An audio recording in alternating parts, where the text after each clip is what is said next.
Hello दोस्तों, आप सबका स्वागत है हमारे YouTube चैनल हॉट नाइट्स में। और आज हम आपके लिए लाए हैं द पॉल्यूशन मूवी की हिंदी एक्सप्लेनेशन। ये मूवी 2012 में रिलीज की गई थी और ये एक ट्रू स्टोरी बेस्ड मूवी है। इस मूवी की IMDb रेटिंग है 5.9 आउट ऑफ 10। तो अब ज्यादा समय बर्बाद ना करते हुए मैं स्टार्ट करता हूँ मूवी की हिंदी एक्सप्लेनेशन। मूवी की शुरुआत में हम एक औरत को देखते हैं जो कि एक बॉक्स को बहुत ही ध्यान से देख रही होती है। इस बॉक्स पर हिब्रू लैंग्वेज में कुछ लिखा हुआ था और जैसे ही वो औरत उस बॉक्स को टच करने जाती है, बॉक्स के अंदर से कुछ अजीब सी आवाजें आने लगती हैं। वो इस बॉक्स को इग्नोर करके अपने बाल कॉम्ब करने लग जाती है, जहां उसके हाथ में ढेर सारे बाल टूट कर आ जाते हैं। उस औरत को लगता है कि शायद ये सब उस बॉक्स की वजह से ही हो रहा है, इसलिए वो एक हैमर से उस बॉक्स को तोड़ने जाती है। लेकिन अचानक से उस बॉक्स से अजीब सी आवाजें सुनाई देती है, जिससे इस औरत का चेहरा डिस्ट्रॉट होता है और उसका शरीर अपने आप ही हवा में इधर उधर उड़कर टकराता है। उसकी कुछ हड्डियां अपने आप ही टूट जाती हैं और लास्ट में वो औरत इन सब इंजरी से बेहोश हो जाती है। इस सीन के दौरान हम एक इंसान को इस घर की डोरबेल बजाते हुए देख पाते हैं और वो उनका ही बेटा था। तो इसके बाद हम क्लाइड नाम के इंसान को देखते हैं जो कि जस्ट 3 महीने ही पहले ही अपनी बीवी स्टेफनी से अलग हुआ था, यानी इन दोनों का डिवोर्स हो चुका था। स्टेफनी अब किसी और इंसान को डेट कर रही थी और वीकेंड पर क्लाइड को बच्चों का ध्यान रखने के लिए कहती है, इसलिए क्लाइड अपनी दोनों बेटियों को अपने घर ले जाता है। क्लाइड की बेटियों का नाम था एमिली और हैना। तो नेक्स्ट मॉर्निंग क्लाइड, एमिली और हैना अपने घर से बाहर जाते हैं और वो लोग एक टूटे हुए घर के पास बचा हुआ सामान खरीदने के लिए रुक जाते हैं। इन सामानों को वही इंसान बेच रहा था जो कि फर्स्ट सीन वाला औरत का बेटा था। इन सामान के बीच एमिली की नजर पड़ती है उसी बॉक्स पे जिसे हमने मूवी के पहले सीन में देखा था। क्लाइड एमिली को वो बॉक्स खरीद कर देता है और तभी हम सामने वाले घर की खिड़की से उस औरत को बैंडेड स्टिचेस में देखते हैं, जिन पे मूवी की पहली सीन में किसी अनजान शक्ति ने हमला किया था।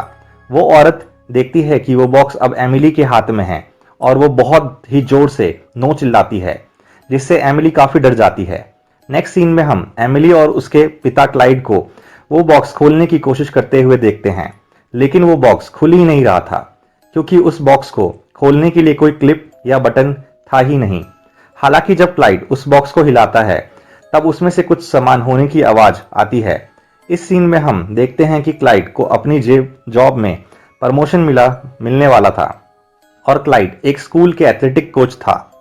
तो उस रात जब एमिली सो रही होती है तब अचानक उसकी नींद खुलती है क्योंकि बॉक्स के अंदर से कुछ आवाजें आ रही थी। वो उठकर उस बॉक्स को उठाती है और किसी तरह एमिली उस बॉक्स को खोल लेती है। बॉक्स के अंदर था एक दांत, एक कीड़ा टाइप का कुछ, एक छोटा सा वुडन एनिमल फिगर और एक अंगूठी। एमिली उस अंगूठी को पहन लेती है और वो उस बॉक्स को पकड़कर सो जाती है। तो नेक्स्ट डे हम देख पाते हैं कि एमिली थोड़ा अजीब सा बिहेव कर रही होती है, जैसे अकेले अकेले रहना, और उसे थोड़ा अजीब सा महसूस हो रहा होता है। तो अगली रात एमिली को वापस उसी बॉक्स से आवाजें आती हैं और हम देख पाते हैं कि बॉक्स अपने आप ही खुल रहा था। नेक्स्ट डे हम एमिली को उस बॉक्स की तरफ अट्रैक्ट होते हुए देखते हैं और हम देख पाते हैं कि उसकी एक आंख पूरी तरह वाइट थी। एमिली के पिता क्लाइड उसे बुलाने के लिए आते हैं और उस वक्त वो एकदम नॉर्मल दिख रही थी। तो ब्रेकफास्ट टेबल पर एमिली फॉक को अपनी प्लेट पर पटक पटक कर खाना खा रही थी और जैसे ही क्लाइड उसे समझाने की कोशिश करता है, एमिली उस फॉक को क्लाइड के हाथ में घुसा देती है। ऐसा करते ही एमिली तुरंत अपने पिता को सॉरी बोलने लगती है और क्लाइड एमिली को अपने कमरे में जाने को बोलते हैं। उस रात वो बॉक्स अपने आप खुलता है। उसके अंदर से ढेर सारे कीट बाहर निकल रहे होते हैं।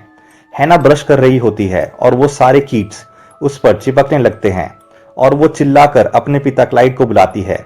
तो क्लाइड पाते हैं कि ये सारे कीट्स एमिली के कमरे से ही आ रहे हैं। कमरे खोलने पर वो देखते हैं कि एमिली के हाथ में वो बॉक्स था और हजारों कीट्स उसके कमरे में उड़ रहे थे। क्लाइड फौरन एमिली को उस कमरे से बाहर निकालता है और नेक्स्ट सीन में हम देखते हैं कि क्लाइड अपने घर में पेस्ट कंट्रोल करवाने वालों को बुला लिया था। अब क्लाइड को एमिली पर कुछ डाउट होता है। नेक्स्ट डे क्लाइड को स्कूल में हैना के एक शो को अटेंड करना होता है, लेकिन वो प्लेयर्स को ट्रेन करने के चक्कर में उस शो को अटेंड करना भूल जाता है। वो हैना को कॉल करता है पर हैना बहुत गुस्से में थी और वो एमिली को फोन दे देती है। पर सरप्राइजिंगली एमिली को अपने बॉक्स की चिंता थी और वो बार बार अपने पिता को बॉक्स को ठीक से रखने के लिए कहती है। उस रात क्लाइड बॉक्स को चेक करता है और उसे भी बॉक्स में वो अजीब सी चीजें मिलती हैं। दूसरी तरफ हम एमिली को देखते हैं जिसे अपने मुंह के अंदर से कुछ फील होता है और जब वो चेक करती है तो उसे अपने मुंह के अंदर किसी की उंगलियां दिखती है। नेक्स्ट डे हम एमिली को स्कूल में देखते हैं जहां एक बच्चा मजाक में उसका बैग ले लेता है जिसके अंदर वो बॉक्स था और अचानक से एमिली उस बच्चे को कई थप्पड़ मार के उससे अपना बैग छीन लेती है। टीचर एमिली को रोकती है और फौरन ही एमिली के फैमिली को बुला लेती है। टीचर एमिली के स्ट्रेंज बिहेवियर से के बारे में उसके पेरेंट्स को बताती है। इस सीन में हम देख पाते हैं कि उस टीचर ने वो बॉक्स अपने पास रख लिया था। तो उसके बाद हम रात को वापस स्कूल का सीन देखते हैं जहां वो टीचर अपने चैम्बर में कुछ काम कर रही होती है। तभी अचानक वहां हवा चलने लगती है और टीचर की आंखों से खून निकलने लगता है। टीचर चिल्लाना शुरू करती है लेकिन इससे पहले कि वो कुछ कर पाती उसका सारा शरीर हवा में इधर उधर उड़कर टकराने लगता है और लास्ट में कोई उन्हें खिड़की तोड़कर बाहर की तरफ फेंक देता है जिससे उनकी मौत हो जाती है। नेक्स्ट डे टीचर की मौत की वजह से स्कूल बंद था और हम क्लाइड को एमिली के साथ देखते हैं। एमिली अपने पिता को स्कूल से वो बॉक्स लाने को बोलती है और उसे कोई परवाह नहीं थी कि वो उसके टीचर की मौत हो चुकी है। एमिली बोलती है कि वो बॉक्स के अंदर उसकी एक फ्रेंड रहती है जिसे कोई नहीं देख सकता। क्लाइड को ये सब बहुत अजीब लगता है इसलिए वो इस बॉक्स को उठाकर कहीं दूर रख आता है। इस बात से एमिली बहुत गुस्से में आ जाती है और वो अपने पिता को उल्टा सीधा कहती है। ये सब सुनकर क्लाइड एमिली को उसके कमरे में जाने को बोलता है लेकिन अचानक से हम देखते हैं कि कोई अदृश्य शक्ति एमिली को थप्पड़ मारती है। लेकिन सीन को देखकर ऐसा लगता है कि जैसे क्लाइड एमिली को मार रहा हो। एमिली जोरों से चिल्लाती है और क्लाइड को ब्लेम करती है और एंड वक्त पर हैना वहां आती है जिसे लगता है कि क्लाइड ने ही एमिली को थप्पड़ मारे हैं। एमिली सड़क पर भागते हुए उस बॉक्स तक पहुंच जाती है जहां वो बॉक्स एमिली से किसी स्ट्रेंज लैंग्वेज में बात करता है।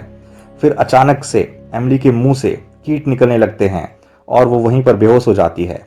एमिली के पीछे पीछे उसके पिता क्लाइड भी वहां आ जाते हैं और वो उसे उठाकर घर वापस ले आते हैं। लेकिन तभी वहां स्टेफनी आती है और वो क्लाइड पर चिल्लाती है क्योंकि हैना ने उसे बता दिया था कि क्लाइड ने ही एमिली पर हाथ उठाया है। नेक्स्ट डे कोर्ट रूम का सीन आता है जहां डिसाइड होता है कि क्लाइड अब अपने बच्चों से मिल नहीं सकता।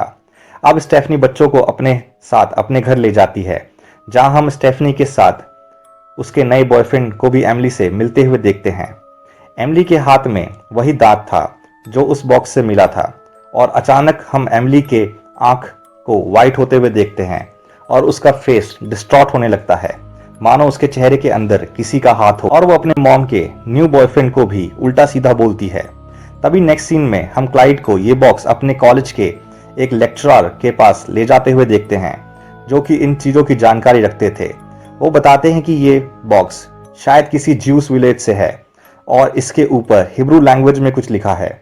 ये एक डिबुक बॉक्स है जिसमें बुरी आत्माओं को कैद करते हैं, इसलिए इन बॉक्स को खोलना इतना आसान नहीं होता क्योंकि बॉक्स बनाने वाले कभी नहीं चाहते थे कि कोई उस बॉक्स को खोल दे और किसी भी इविल स्पिरिट को आजाद कर दे। अब क्लाइड इंटरनेट पर कुछ ज्यूज एक्सॉर्सिज्म देखता है। वो फौरन ही स्टेफनी के घर जाता है और एमिली के पास बैठकर हिब्रू बाइबल पढ़ने लगता है।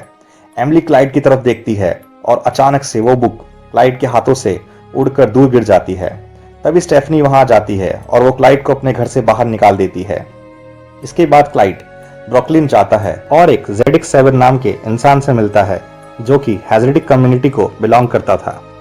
जेडिक सेवर क्लाइड को अपने पिता रेबेस सेविर से मिलवाता है जो कि काफी ट्रेडिशनल थे और इस स्कूल में उनके साथ इस कम्युनिटी के कई और लोग भी थे। क्लाइड रिबेस को डिबुक बॉक्स दिखाते हैं और इस बॉक्स को देखकर वहां के सारे लोग पीछे हट जाते हैं।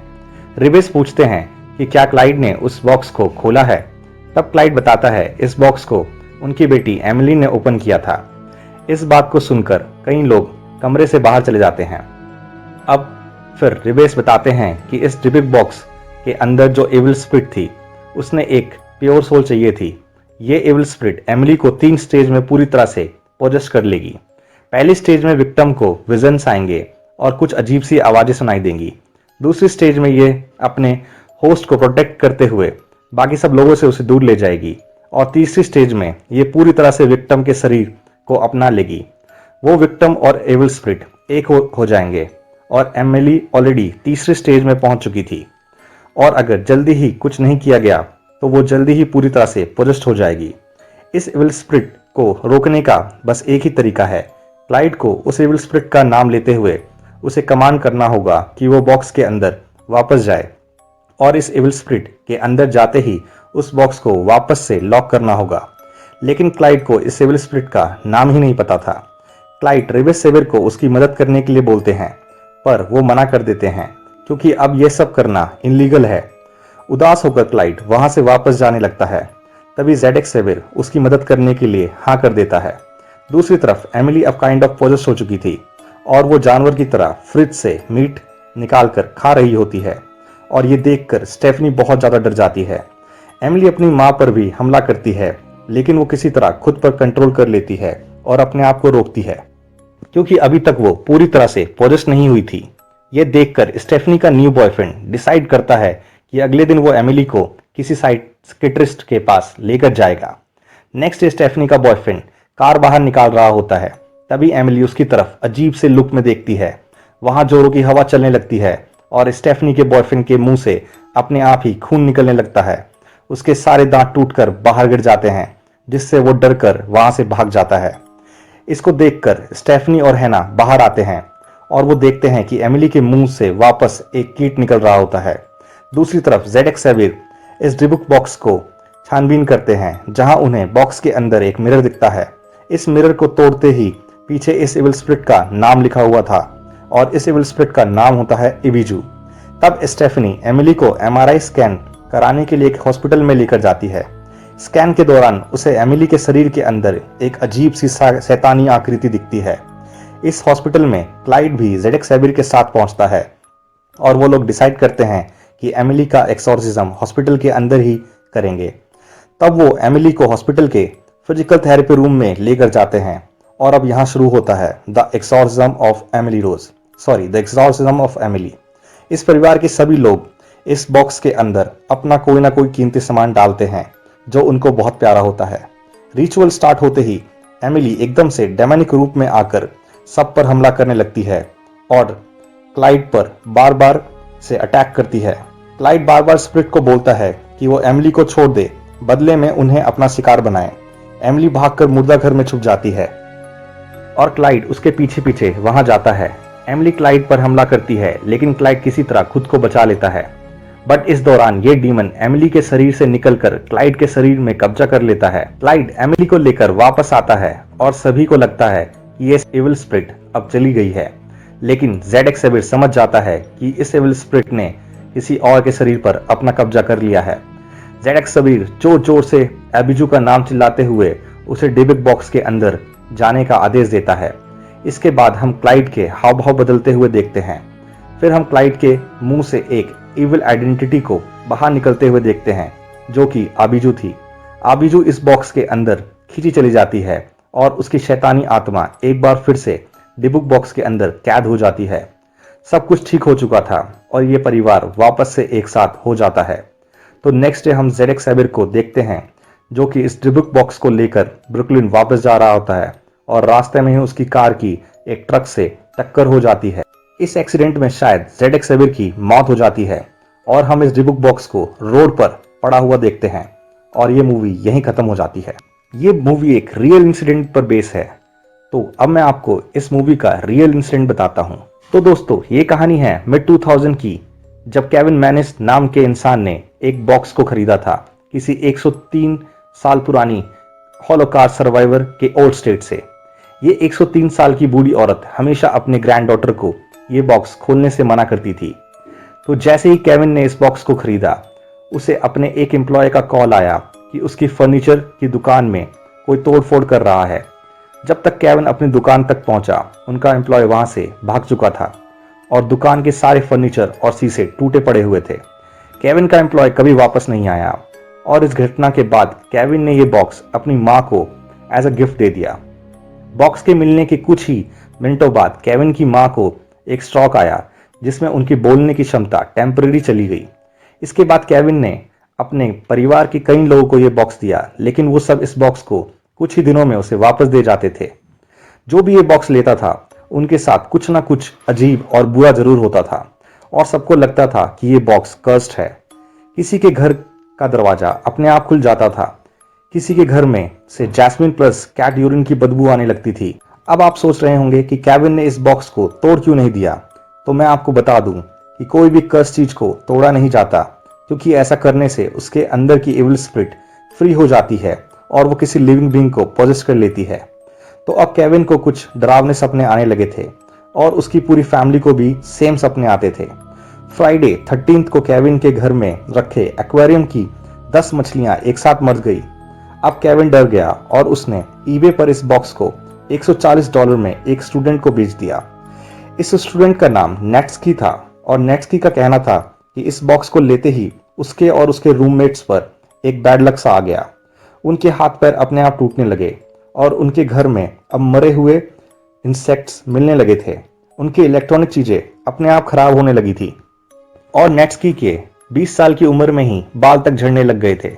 करंटली ये बॉक्स जैसन हेक्सटन नामक इंसान के पास है, जो कि यूनिवर्सिटी म्यूजियम में क्वाइटर हैं। उन्हें भी इस बॉक्स के साथ कुछ असाधारण घटनाएं झेलने को मिली, लेकिन वो इस बॉक्स को एक हिस्ट्री लवर होने के नाते अपने पास रखते हैं। इस बॉक्स में हिब्रू लैंग्वेज में कुछ लिखा हुआ है। हेक्सटन ने अपने इंटरव्यू में कहा कि डिबुक बॉक्स में ऐसी स्पिरिट्स होती हैं जिनका जिंदगी में कोई मकसद पूरा नहीं हुआ होता है और वो स्पिरिट इस बॉक्स के जरिए वो मकसद पूरा करती हैं। हेक्सटन इस इंटरव्यू में बोलते हैं जब भी उनका देहांत होगा उनके साथ इस बॉक्स को भी बरी कर दिया जाए ताकि ये कर्ज किसी और के पास ना हो। तो दोस्तों, अगर आपको मेरी इस मूवी की एक्सप्लेनेशन पसंद आई हो तो मेरी इस वीडियो को लाइक करें और मेरे चैनल को सब्सक्राइब करें।